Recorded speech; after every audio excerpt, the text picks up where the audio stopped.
There are two ways to live. We can live for this world, or we can live for Christ.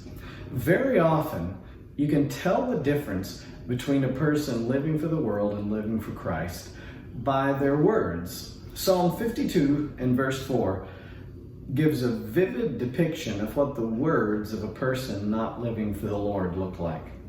It says, "You love all words that devour, O deceitful tongue." Do you love words that devour? Some people live for words that devour. They like to speak gossip. They are inclined to slander.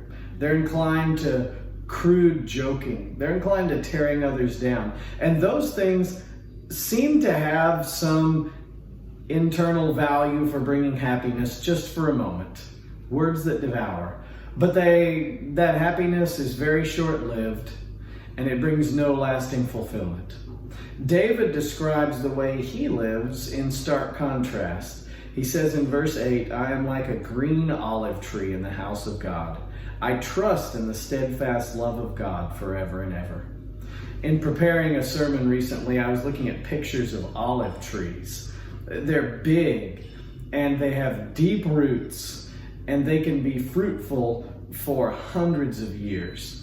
That's what a person is like who is living for the Lord. They will bypass that speech that devours, even though it may seem satisfying for a moment, and instead they will get to know God. They will obey God, and they will do what God says is right, even if it seems like it brings less satisfaction in the moment, because it brings great joy in the long term of your life and for eternity. Have a great Thursday.